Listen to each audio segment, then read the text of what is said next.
Welcome back to another episode of The Basement. I'm your host, Wyatt.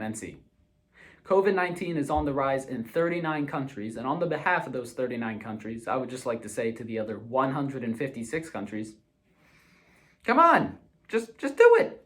All the cool kids are doing it, all the other countries are doing it. Get COVID-19 again. It'll be fun. And if you miss the good old days of the iPhone 5, well, then you're in luck, because the new iPhone 12 is just basically the iPhone 5, except you can stick it on your fridge if you really wanted to.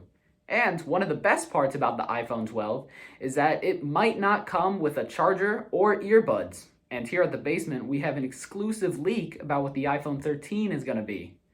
There's not going to be a charger port on it. You won't be able to charge your phone. They're getting rid of that for a new sleeker design. So every single time your iPhone runs out of battery, you're just going to have to buy a new one.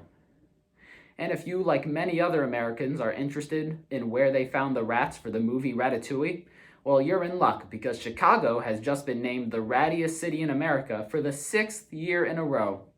Congratulations, Chicago. And I saw a headline this week that said, "Exciting new advancements in depression medication."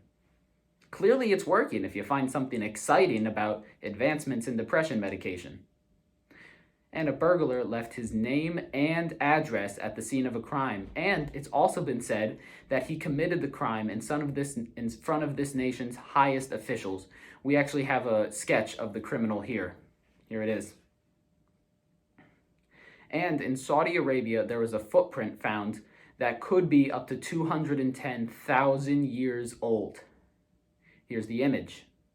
Now, if you think this looks more like a footprint than a pothole, then you seriously have to get your feet checked out. Our movie review for this week is a movie called Babysitter Killer Queen. Little disclaimer, I have not seen the first movie in this series. This is the second movie in this series. Right off the bat, the guidance counselor is one of the best characters in the movie, and the main character is one of the worst characters in the movie. He goes to school and he acts like he gets bullied for no reason, but there's a reason. He wears corduroy suits to school. Anyone would get bullied if they wore that to school. The nicest person in the school would bully you if you wore corduroy suits to school. The main character's dad, though, one of the best characters, again, in this movie.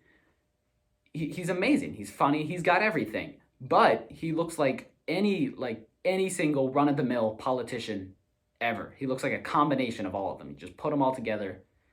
That's him. This movie feels like a mix between The Hunger Games and any really bad teen rom-com. If people in The Hunger Games wore corduroy suits, it's ridiculous. I don't know why he wears them. Before watching this movie, I wouldn't recommend watching the first one because this one wasn't really good. It can't be worth watching the first one.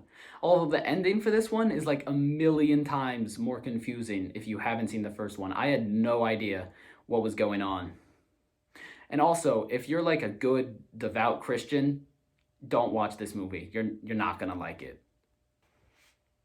This episode of The Basement was brought to you by Trump supporters.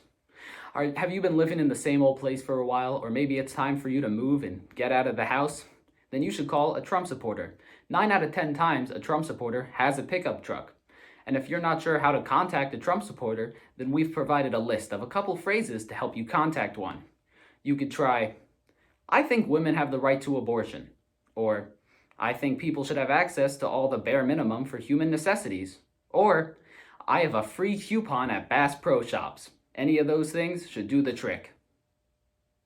Thanks for watching another episode of The Basement. I'm your host, Wyatt Mency, and don't forget to let me know what movie you want me to review next time in the comments. I'll see you next time.